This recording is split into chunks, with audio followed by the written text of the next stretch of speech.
Bienvenidos todos a este vídeo, veamos cuál es el método más eficiente para aprender algo. Bienvenido al canal Pregunta-Respuesta. Gracias a Guillermo Alfara, Gustavo Guardiola, Denis Gómez y Alberto del Bruto por sus respuestas a esta pregunta. Comenzaremos con la primera respuesta de Guillermo Alfara. De jovencito en el seminario, un cura me dijo la fórmula para aprender estudiando. Era L2 más R, o sea L al cuadrado más R. Yo le dije, ¿y eso qué es? Y me contestó, leer 2 veces y repasar, así memorizarás todo y llegarás a entender mejor lo que estudias. Y luego me dijo secretamente, si a veces te cuesta concentrarte, lee en una habitación a solas y en voz alta. A veces cuando leo un libro, la mente se me va por los cerros de Úbeda, pero realmente sigo leyendo aunque no me entero de nada, entonces debo retroceder 3 o 4 páginas a donde recuerdo el hilo de lo que estaba leyendo y me viene a la cabeza el consejo de aquel curioso cura pequeñito y que siempre andaba con secretitos. A mí esta técnica siempre me ha ido bien. Cuando leo en voz alta es como si yo me contara una historia a mí mismo, además es casi imposible perder la concentración cuando lees en voz alta. Científicamente el oído tiene más persistencia que la lectura en silencio. ¿Qué pensáis vosotros? Continuaremos con la respuesta de Gustavo Guardiola. Hay un experimento muy interesante. Lo hizo una psicóloga cuyo nombre no recuerdo. Te cuento el experimento. Le preguntan a varias personas si saben cómo funciona una bicicleta. Todos dicen que sí, entonces los pasan a dibujar una. El tipo de dibujos que hacen es esto. Puedes ver que ninguna de ellas podría funcionar. Llama la atención la segunda, en la que los pedales no tendrían manera de mover la cadena. El asunto es que fácilmente asumimos que comprendemos algo cuando en realidad estamos pasando de largo lo que hace que las cosas funcionen. Les platiqué la historia a mis alumnos. Y les pido que cuando trabajamos en algo complejo, me dibujen la bicicleta. Ellos ya saben de qué se trata. Tienen que hacerme un manual a prueba de tontos para realizar un proceso complejo. Por ejemplo, estábamos estudiando una invención de Bach. Le pedí a mi alumno que me dibujara la bicicleta, un manual detallado que cualquier músico pudiera seguir paso a paso que condujera a que al final pudiera componer una invención en el estilo de Bach. Para los que no son músicos, las invenciones son una estructura que los libros definen como una forma que no tiene una verdadera forma. Pero cuando hicimos el experimento descubrimos no solo que sí tienen forma, sino que además son una especie de manual condensado para hacer una sonata. Algunos de esas invenciones apócrifas de mis alumnos han sido un verdadero motivo de orgullo para mí, pero más allá de eso, tras hacer una descripción detallada, un manual a prueba de tontos para hacer una invención o un motete, o lo que sea, yo tengo la plena certeza que el tema está entendido y que mi alumno se ha convertido en un experto en esa cuestión. Entonces, primer punto, haz un manual con todo nivel de detalle. No te contentes en decir, el engrane mueve la cadena. No, piensa en dónde se debe poner el engrane, de qué tamaño es. Atiende los detalles hasta estar seguro que tu manual funciona. Segundo punto, la mayéutica. El diálogo socrático, la dialéctica, la técnica para discutir encontrando las contradicciones en tu interlocutor. La discusión bien estructurada es una estupenda forma de aprender. Y cuando estás estudiando de un libro, ¿con quién vas a discutir? Pues si hay con quién hacerlo, ya la hiciste. Cuando estaba escribiendo mi libro sobre composición clásica, todas las ideas importantes las discutí con mis alumnos. Tercera técnica, platícalo contigo mismo. Hay una palabra muy bonita en español, considerar. Considerar viene de considerar, es decir, con las estrellas.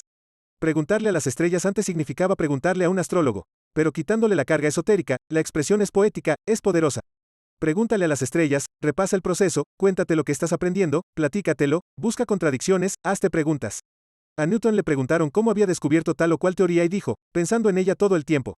Entender algo tiene mucho de obsesión, por eso uno se burla de los que hablan de su IQ como si fuera un título nobiliario. No necesitas ser un genio para ser un genio. Obsesiónate por una pregunta inteligente y discútela contigo hasta que le encuentres una respuesta satisfactoria que puedas explicar. Considérala, pregúntale a las estrellas. La siguiente respuesta es de Denis Gómez. Una técnica sencilla pero complicado a la hora de aplicar es el método de Pareto. El 80% de un examen representa el 20% del contenido de una unidad didáctica. El 20% del contenido de un curso, libro, materia representa el 80% del contenido esencial de lo que quieres aprender. Si te has fijado en estos ejemplos, te habrás dado cuenta de que el método se fundamenta en estas actuaciones. Seleccionar, actuar, eliminar. Mediante el principio 20/80 te centras en el contenido relevante de tu asignatura, aprendes a distinguir entre lo práctico y lo teórico, ganas tiempo en tus clases para incidir en lo realmente significativo, dispones de más tiempo para otras áreas de interés, esto aumenta un 80% de tu productividad personal. Si te gusta mi respuesta, agrega un voto positivo. La siguiente respuesta es de Alberto del Bruto. A2A, por Jasper Go. Pregunta, ¿cuál es el método más eficiente para aprender algo? Desde mi punto de vista no existe un método que sea el más eficiente para todas las personas y para todos los temas. Como la mayor parte de las cosas en la vida, depende. En general, se pudiera decir que aprender y aprender están relacionados en el sentido que el aprendizaje profundo de algo implica incorporarlo a uno mismo, para siempre. Ahora bien, es distinto el aprender un movimiento gimnástico o deportivo, que un razonamiento que permita resolver un problema de física, que una habilidad espacial como geometría proyectiva o perspectiva, que una disposición a expresar las ideas por escrito, que la expresión hablada en un idioma distinto del materno, paterno, que las maniobras apropiadas para gobernar una máquina o una herramienta, etc. Lo habitual es que deba existir genuino interés de la persona por incorporar eso, que por el momento se desconoce, en su totalidad o en parte. Suele ocurrir que tal interés nazca de la necesidad, aunque parezca que esa necesidad esté muy lejana en el tiempo y en el espacio. Ejemplo, aprender sobre el modelo estándar de la composición de la materia si uno se dedica a escribir novelas románticas. Casi siempre hay algún signo de interrogación en el fondo del ser que se manifiesta como una necesidad y que detona el interés. El otro asunto crucial es que, la práctica hace al maestro, es decir, que nunca se puede confiar en que se ha aprendido algo verdaderamente incorporado, si no se lo ha practicado, aplicado de alguna u otra forma. El ejemplo clásico es andar en bicicleta, otro ejemplo es un idioma distinto del que se habla desde la cuna, otro más es el nadar y así, hasta el infinito y más allá, como decían en Toy Story. Ejemplo adicional, en la náutica y en la vida al aire libre, campamentos y excursiones, suele haber cuadros que muestran docenas de nudos, y de hecho yo he recibido enseñanzas sobre muchos de ellos. Sin embargo, solo he aprendido unos 15 o 20, que son los que habitualmente he usado y aplicado y sigo aplicando cada vez que se presenta la ocasión. Pero no es cuestión de practicar por practicar sin un verdadero sentido de propósito, como diríamos los ingenieros, en vacío, dado que suele conducir a la frustración y al olvido. Por ello, también es cierto aquello que acuñó un colega educador y cercano amigo: practicando, los alumnos pasan la vida, no vaya a ser que la vida los encuentre improvisando. Volviendo a la introducción, pienso que no existe un único método que sea el más eficiente para todas las personas en todos los temas. Y esto parece relacionarse con que las personas tenemos distintos tipos de inteligencia combinados en mayor o menor grado de cada una de ellas.